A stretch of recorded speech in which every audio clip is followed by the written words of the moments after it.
So we're back. This will be part 9. Getting to the end here, not only the end of these videos, but the end of the Bible. We're going to be looking at prophetic literature because we're going to start talking about the book of Revelation at the end of the New Testament. Now, I've already talked about some of the prophetic writings in the Old Testament. I'm going to be looking at some other ones, and we're going to revisit those ones I've already talked about in some new lights, some new ways, because I want to put all of this in a proper context. When it comes to any of these prophetic texts, these prophetic books, they're extremely challenging to try to read and decipher, and it's because it's a multifaceted, a very complex situation that we're trying to sort of sort out, for lack of a better term. Some of it is just the actual social historical context with which these books are being written, and because we may not know the context in detail, a lot of the symbolism is sort of lost on us, okay? But it's also that they just are operating at a lot of different levels as well. And so all of that has to be sort of teased out. And I think I'm trying to find a way to effectively point to maybe some key passages that sort of are good representations of sort of this overall idea that I'm trying to get at, or I should say ideas, plural, that I'm going to try to get to. And I want to show it in both the Old Testament literature as well as the New Testament literature, because I think that's going to be helpful and informative also. But before I get ahead of myself, I want to give us a modern day example of the types of things I'm suggesting. It's easy to just sort of say these things, but I think when you put something in as a reference point that the average person living in 2025 in the United States of America would have, it kind of gives them sort of a framework, let's say, to sort of work their way through this. So I want to start by looking at something non-biblical, a fictional piece of writing called Animal Farm by George Orwell that probably most people are familiar with. Years ago, I actually had the opportunity to teach this. Actually, I taught it for several years when I was teaching literature. And the thing about this book is it's an allegory, okay? And it's an allegorical telling of the Bolshevik Revolution, okay? And it's being told, of course, by the author George Orwell. So it's a fictionalized account, but it is a very clear allegory, and intentionally so. And it has a lot of similarities to how we might think about prophetic literature in the Bible, okay? So in ancient Judaism, but also in first century Rome, as being furthered, that tradition furthered by Jews living in Roman captivity in the first century, okay? The point being is this: the Bolshevik Revolution was an actual historical event, right? Go look it up. It happened, okay? And it involved real life people, notably Stalin, right? Stalin is kind of the head figure that gets sort of pointed to when we talk about the Bolshevik Revolution and the rise of socialism in the Soviet Union, okay? Obviously, there's more people involved than Stalin, but he's the kind of guy, because he's the head guy, he's sort of the face of this movement, he's sort of who we look at. Not unlike when we talk about Nazism, we look to someone like Hitler, even though, again, Hitler had all kinds of people around him pulling the strings in Nazi Germany. With that said, when George Orwell is writing Animal Farm, the Bolshevik Revolution has already happened. So it's actually a past event that he's creating an allegory about. Well, why is he doing that? Well, he's doing that because even though the revolution has taken place, it's still an active problem in the Soviet Union. And what Orwell is seeing is not only the problem of this political ideology, but he's seeing how it's manifesting itself.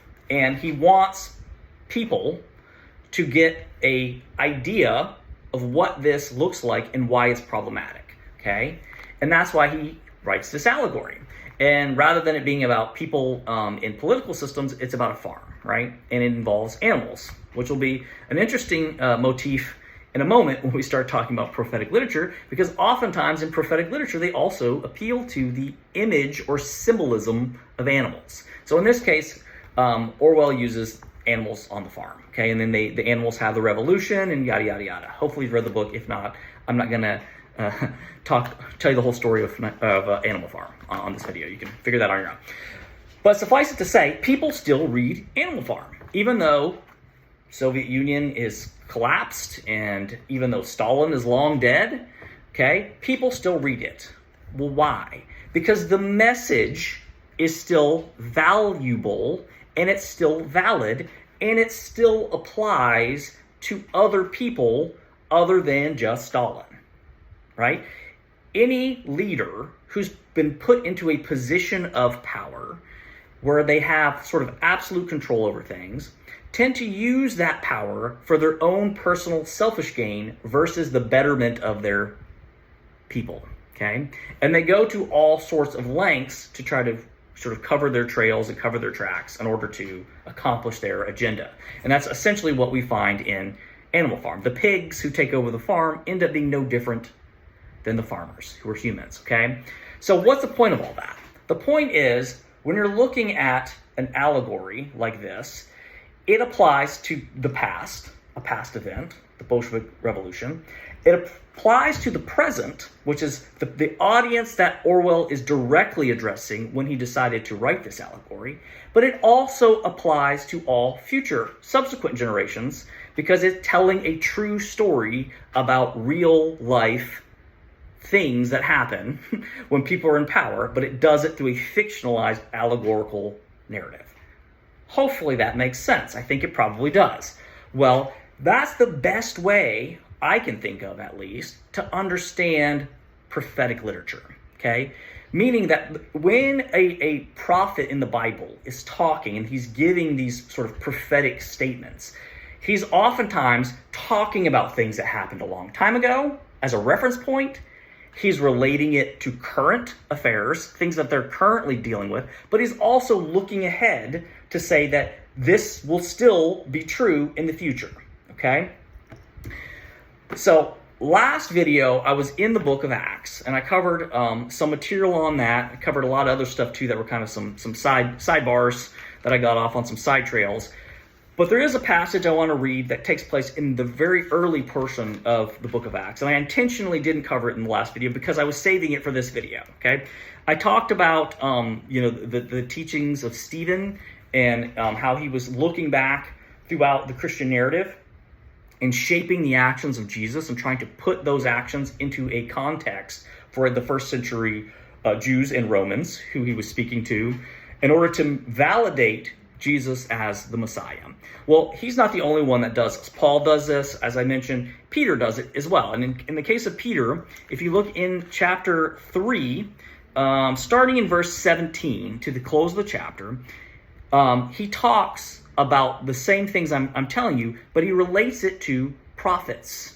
And I want to bring this home here, this point, that this is actually coming directly from the book of Acts in the canonical, Bible, and from Peter, father of the church and the apostle of Christ, okay, saying this: "And now, brothers, I know that you acted in ignorance, as did also your rulers. But what God foretold by the mouth of all the prophets, that his Christ would suffer, he thus fulfilled.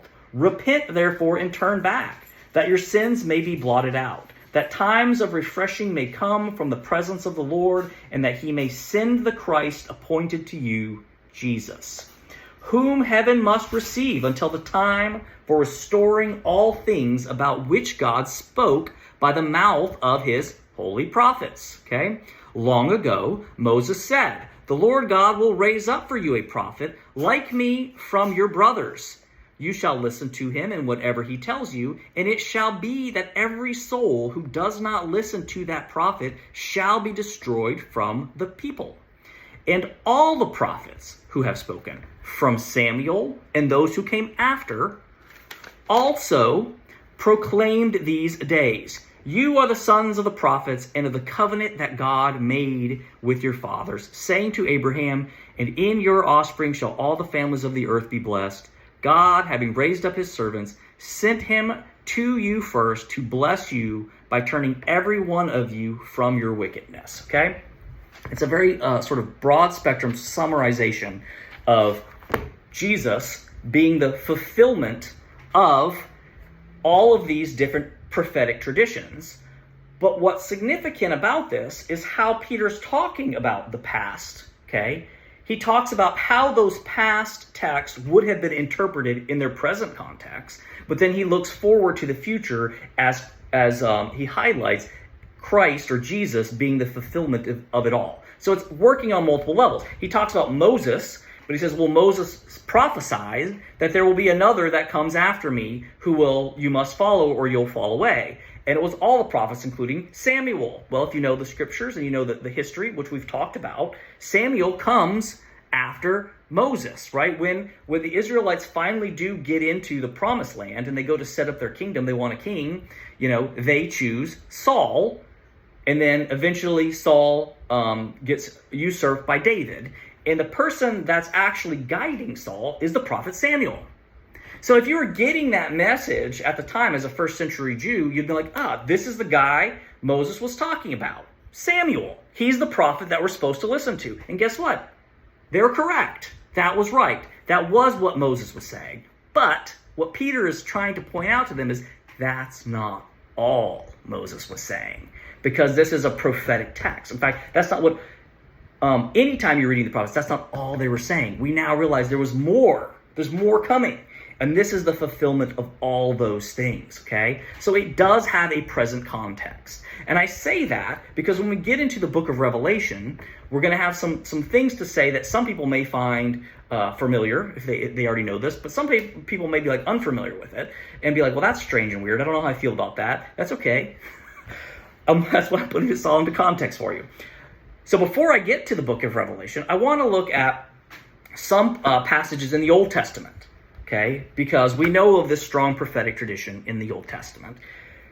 We don't get a lot of prophetic literature in the New Testament. Basically, we just get this one book by John of Patmos, okay, the book of Revelation, his revelation, okay? So I want to go look at Isaiah, and I want to look again at Ezekiel, because I think both of them have some really interesting passages. I selected these passages not only because they meet the criteria I was looking for to make my point, but they also directly relate to this entire narrative that I've been trying to sort of unpack about this reversal of falls, including Genesis, when both accounts in Genesis, or all the accounts in Genesis, because they all take place in Genesis, but the Genesis 1 and 2, with the creation, and then in the subsequent fall in the garden, then Genesis 6 with the fall and the rebellion of the sons of God, the B'nai Elohim, and the birthing of their children, the Nephilim. And then, of course, the Tower of Babel, okay? And all of this is also alluded to in the Old Testament prophetic works.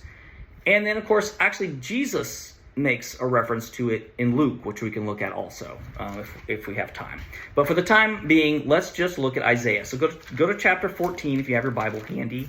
And we're going to read this entire chapter, okay? Actually, not the entire chapter. We're going to start in chapter 3. Now, I don't know if your Bible has headings, but mine says, the downfall of the king of Babylon. Okay, so in this case, the Bible here is telling the reader, it's giving it a historical context, that what Isaiah is talking about is a king of Babylon. Okay, however, that's not all he's talking about. And that's what Peter's getting at. And I think that that's what Jesus is getting at when he makes reference to some of these passages in the New Testament. Before I get ahead of myself, let's actually just read this passage. So I'm going to start with verse number 3. And again, this is about the downfall of the king of Babylon. Okay, remember, the Israelites are in captivity. They're under the Babylonian king. And obviously, he's not their chosen king. He's a pagan king. So this is about Isaiah's prophesying about his downfall. So it says, when the Lord gives you rest from your pain, torment, and the hard labor you were forced to do, you will sing the song of the contempt about the king of Babylon and say, how the oppressor has quieted down and how the raging has become quiet. The Lord has broken the staff of the wicked and the scepter of the rulers. It struck the people in anger with unceasing blows. It subdued the nations in rage with relentless persecution. All the earth is calm and at rest. People shout with a ringing cry. Even the cypress and the cedars of Lebanon rejoice over you, since you have been laid low. No woodcutter has come against you. Sheol below is eager to greet your coming. He stirs up the spirits of the departed for you, all the rulers of the earth. He makes all the kings of the nations rise from their thrones. They all respond to you, saying, you too have become as weak as we are. You have become like us. Your splendor has been brought down to Sheol along with the music of your harps. Maggots are spread out under you and worms cover you. Okay, so this is this idea of the people rejoicing at the fall of the king of Babylon. But here's where it gets really interesting. Okay, shining morning star, how you have fallen from the heavens. You destroyer of nations, you have been cut down to the ground. You said to yourself, I will ascend to the heavens. I will set up my throne above the stars of God. I will sit on the mount of God's assemblies. In the remotest parts of the north, I will ascend above the highest clouds. I will make myself like the Most High, but you will be brought down to Sheol in the deepest rains of the pit. Those who see you will stare at you. They will look closely at you. Is this the man who caused the earth to tremble, who shook the kingdoms, who turned the world into a wilderness, who trampled its cities, and would not release the prisoners to return home? All the kings of the nations lie in splendor, each in his own tomb, but you are thrown out with a grave like a worthless branch, covered by those slain with the sword and dumped into a rocky pit. Like a trampled corpse, you will not join them in burial because you destroyed your land and slaughtered your own people. The offspring of evildoers will never be remembered. Prepare a place of slaughter for his sons. Because of the iniquity of their fathers, they never rise to possess a land or fill the surface of the earth with cities. I think it's safe to say that Isaiah is not just talking about the king of Babylon, right? He's making a reference to a previous past event, and that is the falling of these holy watchers, particularly one holy watcher who's the head of them all, the king of holy watchers, who I've been referring to as Azazel because of what I believe to be accurate textual interpretation. So that also seems to be a reference here. And in fact, it even says, we get the shining morning star imagery, which we've talked about previously.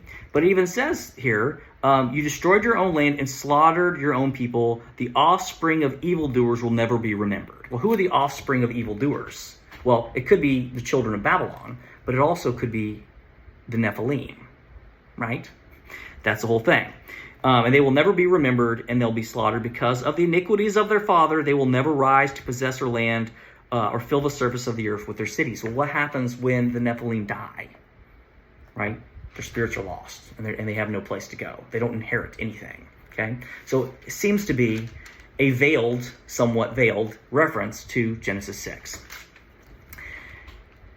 Now let's look at Ezekiel. Ezekiel 28. And we're going to find a similar type passage, although there's some subtle nuances here. What did I say? 28, right? I'm actually right. I am right. So far, I don't know that I've made any mistakes yet. Still more time for that. All right. This one is called The Lament for Tyr's King. So again, the Bible's telling us this is about the king of Tyr.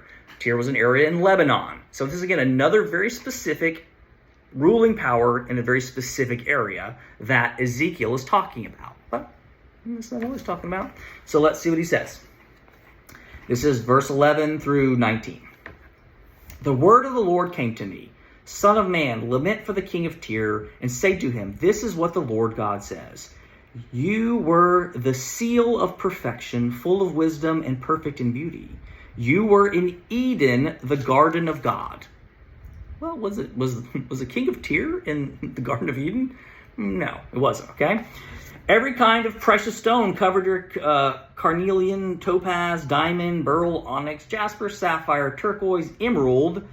Your mountings and settings were crafted in gold. They were prepared on the day you were created. You were an anointed guardian cherub.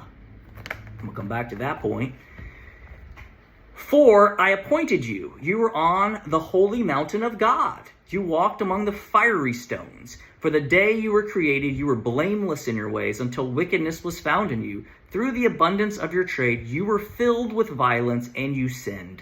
So I expelled you in disgrace from the mountain of God and banished you, guardian cherub, from among the fiery stones. Your heart became proud because of your beauty. For the sake of your splendor, you corrupted your wisdom. So I threw you down to the earth, and I made a spectacle of you before the king.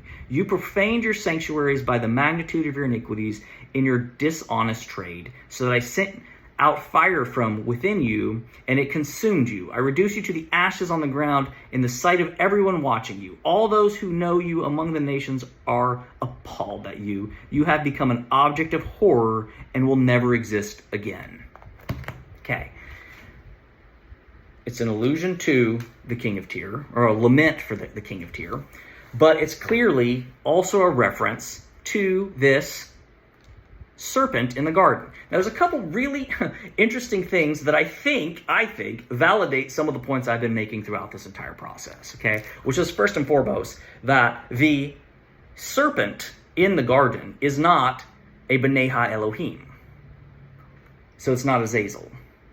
It's, I said, a seraphim, okay? And one of the things I've argued that I think may be true, although people don't really know the difference between seraphim and cherubim, is I think, and again, I could be wrong here, but from my reading, a seraphim is probably a form of cherubim, okay? Meaning that cherubim is a broad spectrum term that seems to apply to all these living creatures, which we're going to talk about in a minute when we get to the book of Revelation.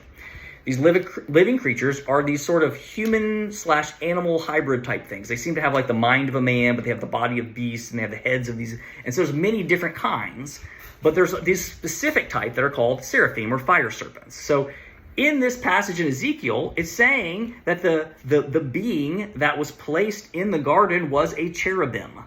Okay, but he's also referred to as a serpent. So this validates my assumption that probably seraphim is an order of cherubim, and that the seraphim was in the garden because it's a sacred place, and cherubim are stationed in sacred places to guard them.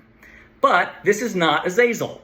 The passage in Isaiah seems to be a reference to Azazel because he talks about, your children and how they are they inherit your iniquities and your sins are the result of your children, and they'll never inherit the earth. And it never mentions anything about being a cherubim, and it never mentions anything about a garden. Okay, so we're actually looking at two different things that are going on. One relates to the first fall, one relates to the second fall. Okay, keep all of this in the back of your mind. Okay, because now we're going to go to the book of Revelation, okay? The last book in the Bible, or just Revelation, is what it's technically called. I'm going to go to my other Bible, because this one is my Old Testament. I got a New Testament over here with all my little cool notes in it. Okay. While I'm finding my passages, I want to also just return to this idea of visions. We talked about this in the last installment on the book of Acts, because so many of these apostles, after Jesus' resurrection, start having these visions and experiences. And these things are guided by the Holy Spirit. And one of the things we talked about, or I talked about, I should say, was how within the Christian tradition, these visions are broken down into essentially three different forms. So you have intellectual visions, you have imaginary visions, and then you have corporeal visions. And one of the things I've noticed when reading prophetic literature is you usually encounter all of the above. Okay, so there's no question that these prophets are giving insight into things from God. So this would be an intellectual vision. But there's also no question that they seem to have an actual vision of corporeal things, Although, again, it seems to be this strange space that they can't really make sense of. They oftentimes seem like they're in some type of altered state of consciousness, but yet they do take these things in through their normal human senses. Then there's also these allegorical visions they have that are more like imaginary visions, like we would think of as a dream. Usually, with a careful reading of these things, you can kind of discern what type of vision the prophet is having, and in some cases, they actually kind of tell you. But in the book of Revelations, we don't get that much clarity. We have to do some of the work ourselves. Now, I should say this also: the book of Revelation is a very confounding piece of literature. It's very confusing, which is why I'm not going to try to spend too much time digging through it. I'm trying to get more of a broad spectrum portrayal of what's going on, because I do think it's going to help us understand all this. But I should also say, of all the books in the Bible, it is the one that speaks the most about this mysterious figure known as Satan or the devil, okay? It uses the terminology of the dragon, okay, which relates to seraphim. All of this stuff gets sort of tied together, and I think that it's perhaps why there is so much confusion around this as well. I don't think that the intent was to confuse, but it can be challenging if we're not horizontally reading side by side versus vertically reading top to bottom, as we've discussed previously. All right, so what I want to start with is chapter 4, just because I'm going in chronological order for the moment. This is a really interesting vision that John has, and it directly correlates to the visions that we saw in Daniel and the visions that we saw in Ezekiel, related to not only the throne of God and the B'nai Elohim, but also the cherubim, and kind of setting up these different orders, and also even looking at how they're described, because I do think it gives us a further evidence to sort of bolster up some of the points I've already made. So I want to go ahead and look at that real quick. So this is chapter 4, and this is John talking. After this I looked, and behold, a door standing open in heaven, and the first voice which I heard speaking to me like a trumpet said. So these are the usual tropes. The heavens are opening up. You hear this sort of audible voice, okay? And it said, "Come up here, and I will show you what must take place after this." At once I was in the Spirit. So again, here's this idea of the Holy Spirit sort of overwhelming and indwelling in him to give him this sort of vision. And behold, a throne stood in heaven, with one seated on the throne. And he who sat there had the appearance of jasper and carnelian, and around the throne was a rainbow, so some type of reflection of light, that had the appearance of an emerald, so sort of some green light. We've seen similar depictions elsewhere. Around the throne were 24 thrones, and seated on the thrones were 24 elders. No one really knows who these elders are, but they're there, okay? Clothed in white garments with golden crowns on their heads. From the thrones came flashes of lightning, rumbling, pearls of thunder, and before the thrones were the burning 7 torches of the fire, which are the 7 spirits of God. And before the throne there was, as if it were a sea of glass like a crystal. That's sort of the same thing that was described with the wheel within a wheel they were sort of sitting under, almost like a cockpit. This seems to see like it's like almost setting on the ground below him, right? It was setting before him, like this almost like glass, whatever. Strange. Okay. It says, and around the throne, on each side of the throne, are 4 living creatures. Again, here they're referred to as living creatures, okay? Full of eyes in front and behind. The first living creature looked like what? A lion. We've heard this before. The second living creature, like an ox. The third living creature, like the face of a man. And the fourth living creature, like that of the eagle in flight. And the 4 living creatures, each of them with their 6 wings and full of eyes all around them within, the day and the night, etc., etc., etc. Okay? So these are the things that are standing at the thrones of God. They're called living creatures. They're not referred to as angels or B'nai Elohim, although those are also talked about in the book of Revelation and elsewhere as being at the throne of God too.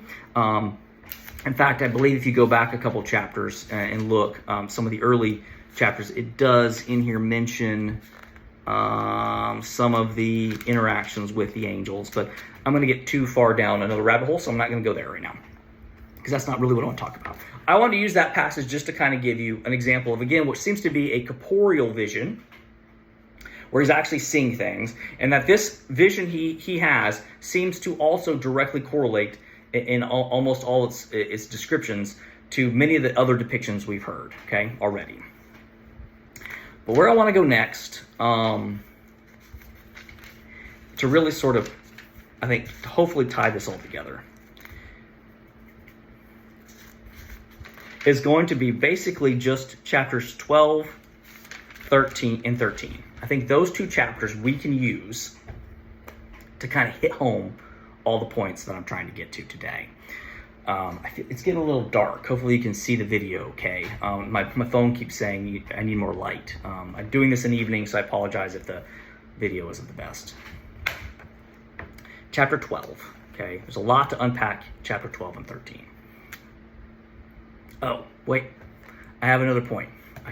Before I go down this passage, before I read this passage, I want to come back. I mentioned how the imagery of animals is a common trope in allegories, including in Orwell's allegory of Animal Farm. Animal imagery is common throughout the Bible, and it's also very common in allegorical writings, and that's because animals, any type of animal, tends to have a certain association, okay? And that sort of depicts a certain meaning, like any symbol does. It's pointing us to something else. So the most common example we could think of in the Bible is this idea of the lamb, right? Jesus as the Lamb of God. Lamb or sheep are usually kind of very like docile, they're very gentle. They're also the things that are offered up to God as an offering. And they're usually, in the case of an offering, without blemish, which we talked about in the case of Jesus of Nazareth as the offering to God, as being without sin. So we see this imagery of a lamb and we get it. There's other images. We talked also about, the devil being like a roaring lion, right? That's ready to devour, okay? Well, the serpent is definitely an image that's prevalent throughout all of ancient antiquity, okay? And serpents had a lot of associations behind them. I actually did talk about this at some length in my book here when we talked about the quiz question, when does the devil appear in the Bible? And I sort of tried to deconstruct some of your common assumptions. And essentially what I tackled there and what I'll briefly highlight here is that, serpents were considered to be wise and but also shrewd and sort of not to be trusted, okay? They were dangerous and they were kind of deceivers. Okay, well, why is that? Well, if you think about an actual serpent, a snake, which would have been a huge threat to people living in the wilderness and in the deserts, is they tend to hide in places and then you don't know they're there and then they strike, right? And then they can fill you with venom and kill you or do you great harm. But they're sort of just lying in wait in the shadows and they strike when you least expect it, okay? So this is this idea of them being sort of not to be trusted. So it makes sense that, again, this imagery would be in the garden when the serpent is sort of waiting for Eve to sort of find that moment when she's weak to sort of trick her into eating the apple or eating the fruit, okay? But on top of that, serpents were associated with wisdom, and there's a lot of different beliefs of why that is the case. But one of the ideas at least comes from this idea that in the ancient world, people believed, we can't actually say what they believed, but at least as a metaphor, the serpent represented sort of like everlasting life, which is why sometimes you'll see the image of a serpent where it's like a circle and it's like coming back and biting its own tail. So sort of like an infinity symbol where it's going back. But this is because if you know anything about snakes, they shed their skin. They also live in the ground, they come out of the ground. So it's almost as if they're rising from the dead, right? They're dying and they're rising from the dead and they're shedding off their old form and they're coming out new and then they just sort of live forever. They don't actually live forever, but this is the metaphor. So in the ancient world, serpents were often associated with knowing the secrets of life and death. They had the secret to everlasting life, okay? So I mention that because I think that's one of the reasons why the serpent appears in this literature, and then we're going to get a lot of passages about the serpent and the dragon right here. So I kind of just wanted to set the stage with that little bit of information. Hopefully that was helpful. All right, so now here we go. Chapter 12. And a great sign, or in some translations, a portent, which is a literal, like, symbolic foreshadowing, is how that would be understood, appeared in heaven. A woman clothed with the sun, with the moon under her feet, and on her head a crown of 12 stars. she was pregnant and was crying out in birth pains in the agony of giving birth. And another sign appeared in heaven. Behold, a great red dragon, okay, with 7 heads and 10 horns, and on his head 7 diadems. His tail swept down 1/3 of the stars of heaven and cast them to the earth. And the dragon stood before the woman who was about to give birth, so that when she bore her child, he might devour it. She gave birth to a male child, one who is to rule all the nations with a rod of iron. But her child was caught up to God and to his throne. And the woman fled into the wilderness, where she has been prepared by God, in which she is nourished for 1,260 days. Well, what is going on there? I think we have answers, okay? There's no question that the symbolic imagery here of the woman is Mary, the mother of God, right? She is the one who is given birth to this child, who's pregnant with it. The child is the child who goes to the throne of God, as it says. But more importantly, to all of our previous conversations, even the way she is described, she's described as a reversal of pagan female deities, okay? And who would the pagan female deities be? They would be the fallen watchers and or their subsequent children. Notably, she's said to be clothed like the sun, but she's standing on the moon. She has power over the moon. Well, what are all the female deities? They're lunar deities, okay? Artemis, who we learned about in the book of Acts, when Paul is at Ephesus, right? And they're worshiping Artemis, this lunar deity. On top of that, she has 12 stars around her head, which is an allusion to a couple things. One, most of the pagan lunar deities were associated with astrology and the 12 signs of the zodiac, which has a direct tie to witchcraft throughout history. It's a whole other conversation for another day. But what is Israel known for? The 12 tribes of Israel. Okay, so she's the counter to this, right? So rather than being a lunar deity who's sort of bringing forth truths through astrological signs, she is clothed in the garments of the sun, and she's standing upon the moon, and she's bringing 12 stars, like the tribes of Israel. Okay, but then there's this dragon who's waiting to devour her. Well, who and what is the dragon? Where's that coming from? Okay, let's keep going. So now we're in chapter 7. Now, war arose in heaven, Michael and his angels fighting against the dragon. And the dragon and his angels fought back. But he was defeated, and there was no longer any place for them in heaven. And the great dragon was thrown down, that ancient serpent who is called the devil and Satan, the deceiver of the whole world. He was thrown down to the earth, and his angels were thrown down with him.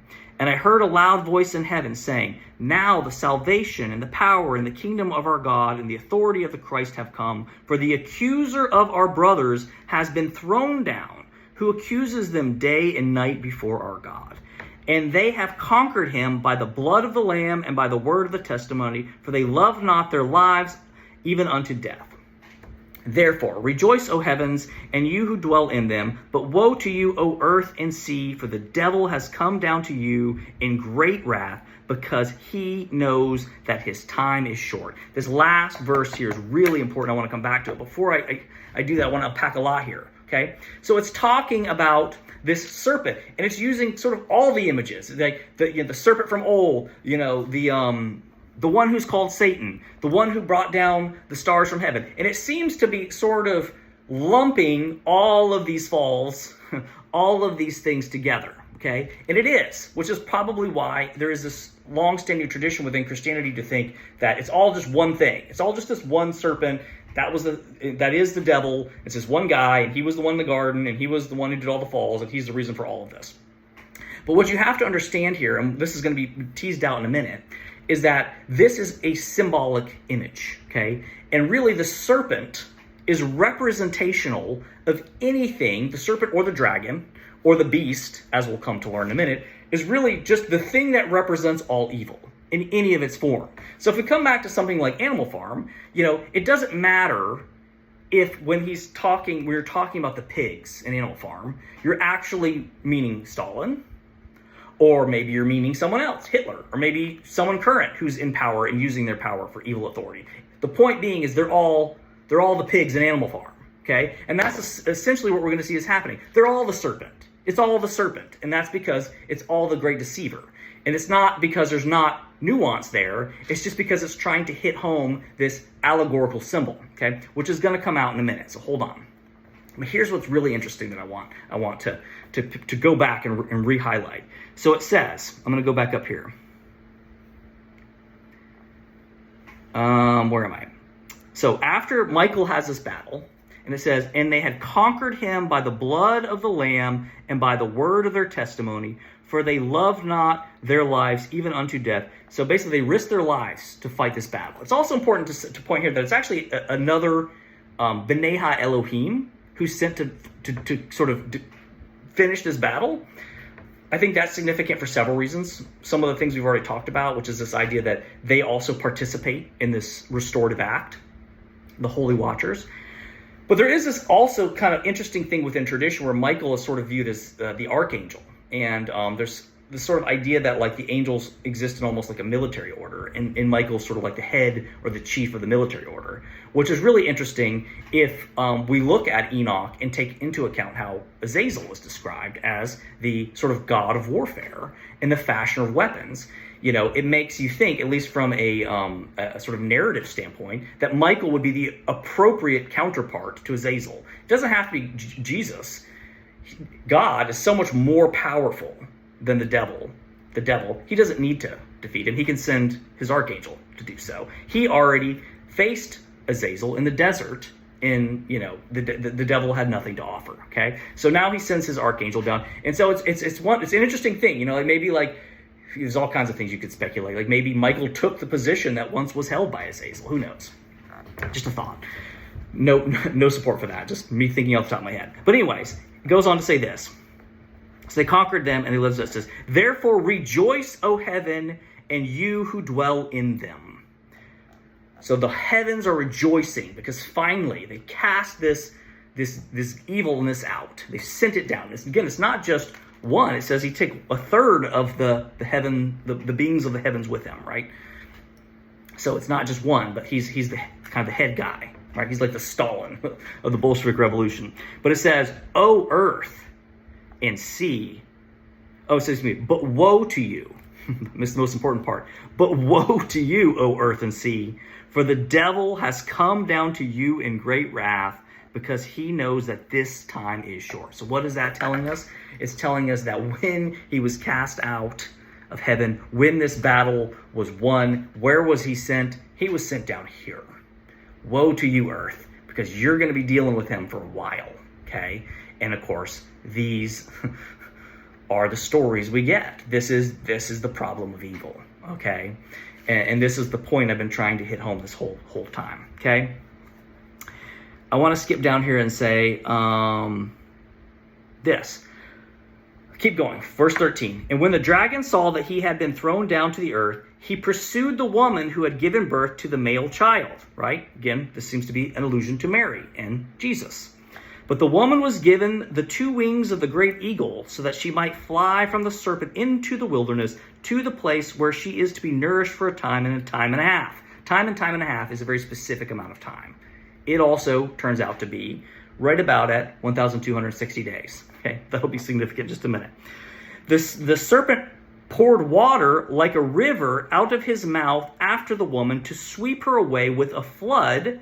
But the earth came to help the woman, and the earth opened its mouth and swallowed the river that the dragon had poured from its mouth. So it's saying that this is also really interesting, that at least according to this account, the serpent tried to kill the pregnant woman with a child through what?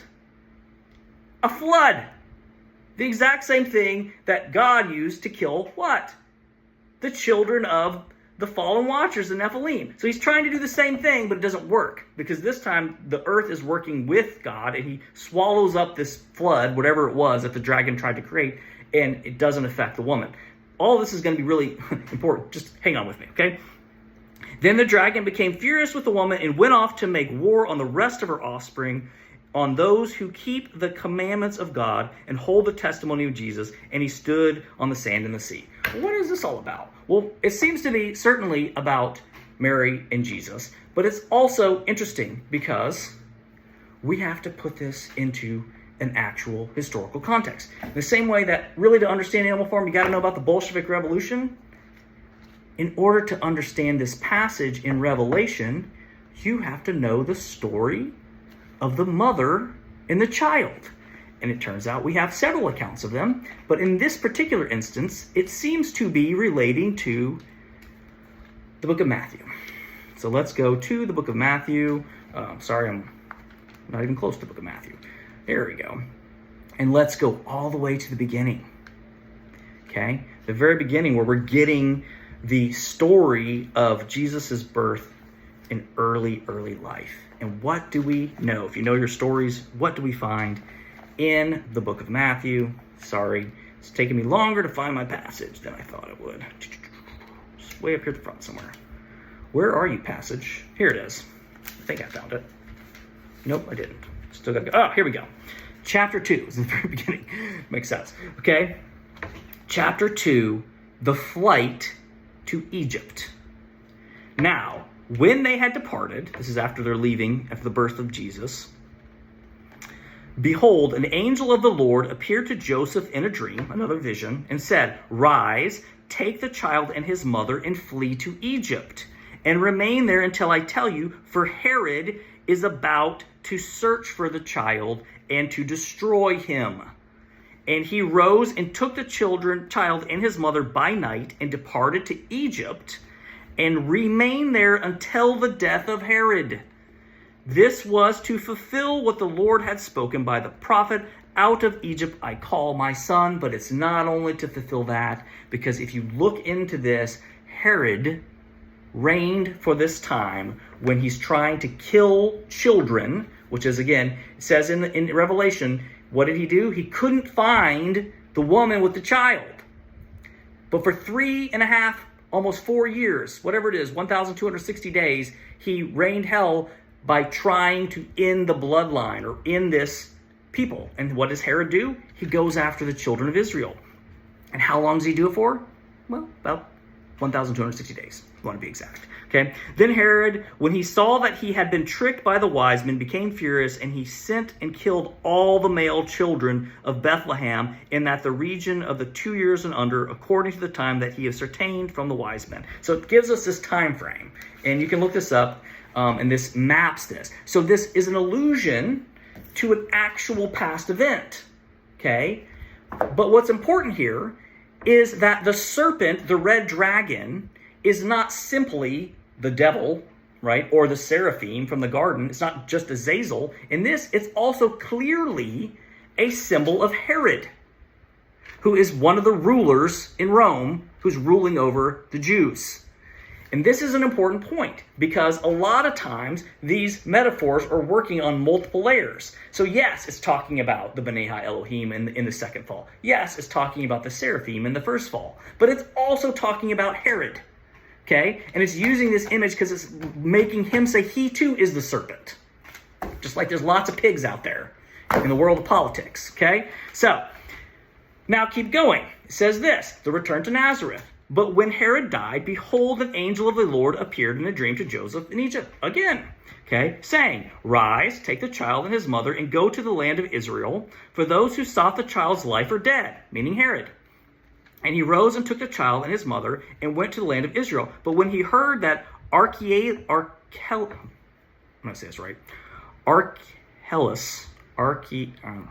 sorry guys, I'm tired. Archelaus? I have no idea. Sorry, everyone who knows the right way to say that. Was reigning over Judea in the place of his father Herod. He was afraid to go there, and being warned in a dream, he withdrew to a district of Galilee and went and lived in the city of Nazareth, etc., etc. So the reason he ends up in Nazareth, which is a small province of Galilee, is because he's trying to avoid who? The next person in power, the progeny of Herod. In the same way that the Nephilim were the progeny of the fallen watchers. Now let's come back to the book of Revelations. Somewhere in here somewhere. Okay, where was I? Yeah. We finished that. Now let's go to chapter 13. And what does it say? And I saw a beast rising out of the sea, with 10 horns and 7 heads, with 10 diadems and horns and blasphemy, blah, blah, blah. And the beast that I saw was like this and that, and blah, blah, blah, blah. I'm going to keep going. And then down here it says, and to it the dragon, the devil, Herod, gave his power and his throne, his great authority. And then it says one of its head was this way, and it gives all this imagery. And it says, and they worshiped the dragon, for he had given his authority to the beast. And they worship the beast, saying, who is like the beast and who can fight against him, etc., etc. So what happens after is then there's another person who comes in power, and then that's the son of the dragon, who's a beast. In this case, it seems to be the child of Herod, okay? There's one last little point I want to cover here, because we're getting close to an hour, and my light's going out on me here. Not my lights in my house. The lights outside are going out. One of the things that scholars have pointed out that a lot of people have used to discredit the book of Revelation, I may have even utilized it in my own book, because I do think it's an important, thing to understand, that while books like Isaiah and Daniel give us nice little headers that sort of tell us, well, this is about the king of Babylon, this is about the king of Tyre, and sort of helps us. We don't get that as much with the book of Revelation, but it actually is about a very specific historical point in time when John of Patmos is writing, and that is he's under Roman rule, and all of the imagery within the book of Revelation is Roman imagery. Okay, the city of 7 hills, which is a repeated theme. There's this number 7 over and over and over again throughout the book of Revelation.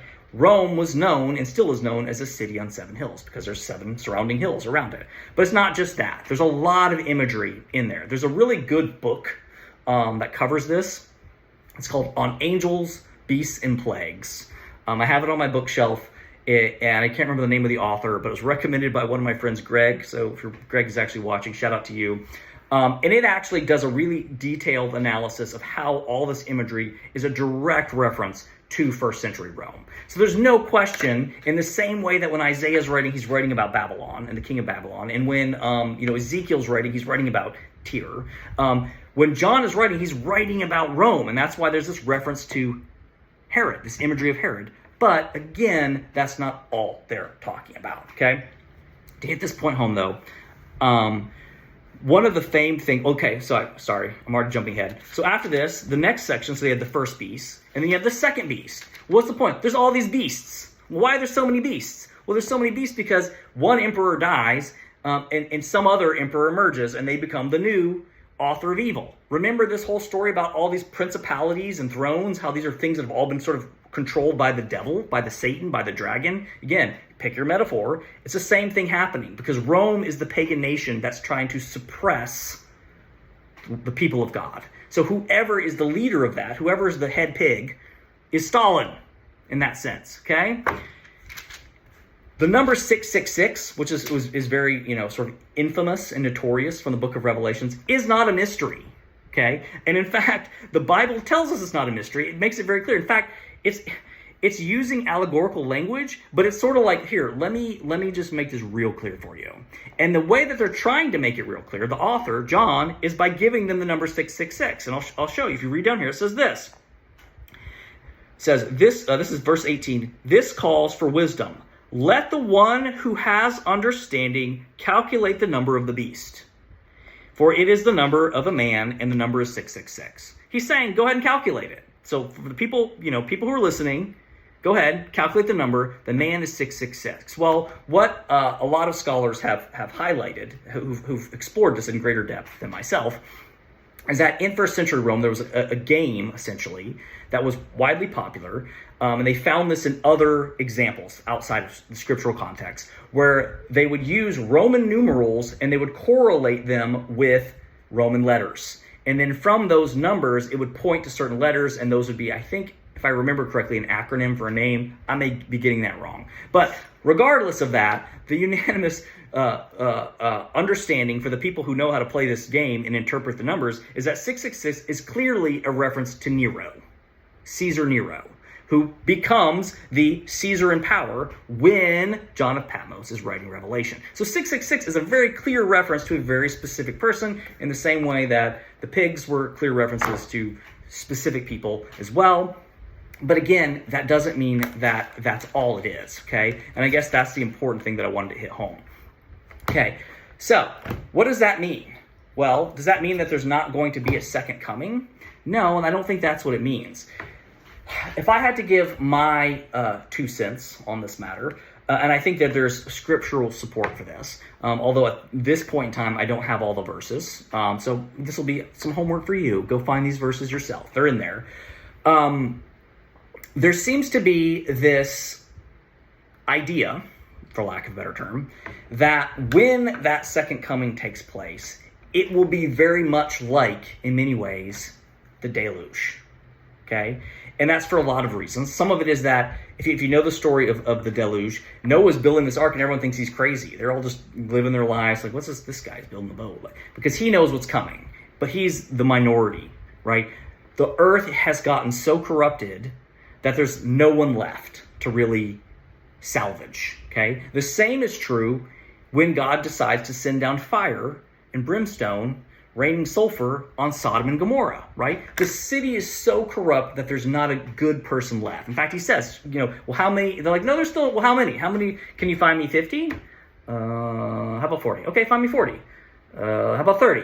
All right, find me 30. Well, lot's okay, right? What is the point of all this? If we get back to this parable of the farm, or the garden, farm actually is appropriate, animal farm, there we go again, where the farmer plants his wheat crop, right? And then we know that it gets perverted because someone comes in when he's resting, perhaps on the 7th day of creation, and plants wheat or weeds in the garden. And now there's this messed up garden that has weeds and wheat, and they're trying to salvage the garden in the fields as much as possible, but eventually there's going to have to be a final harvest, right? That's what Jesus is saying, and that's going to be when they do that and they can finally separate the wheat from the weeds, right? The sheep from the goat, whatever you want to say, okay?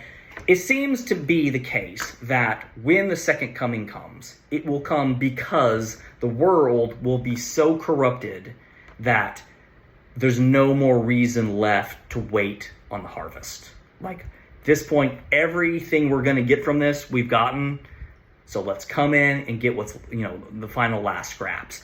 That's what happened in the deluge, right? In that apocalypse. Okay, that's an apocalyptic event. That's what happened in Sodom and Gomorrah, which was another apocalyptic event.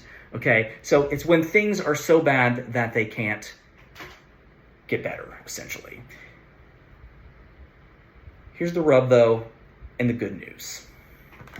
Throughout this entire journey, one of the things I've been highlighting, hopefully, is how this whole story and this reality with which we occupy seems to be a living system, where God is giving it to us, and he's granting us and his other created beings, creatures, B'nai Elohim, whatever, free will. And that free will allows us to participate in this space. And that means we make a lot of mistakes, and now we have a messed up, garden full of weeds. But it also means we too can be part of the restorative process. It is my belief that in the same way, every prophetic text is about the past and the present and the future, the second coming, or let's say the final apocalypse, is always also already happened, currently happening, and happening in the future. And what I mean by that is there's always a Stalin. There's always a Herod. There's always a Nero. There's always a Hitler. There's always people in power who are at the brink of bringing destruction. And the people of God are here to try to stop that from happening and prolong the growing of wheat for as long as possible. And to do that with the gift of the Spirit that God has imbued us with, which is why he came here. So God is trying to prolong the process as long as possible. At some point, the harvest will have to come. But we are called to actually prevent that from happening as long as possible, to get as many people saved from the evil one, okay? So that there's more wheat to be had. And that's why we're always in the end times. Every generation believes that they're in the end times. Jesus and Paul both allude to the fact that we are in the end times. It is your lifetime.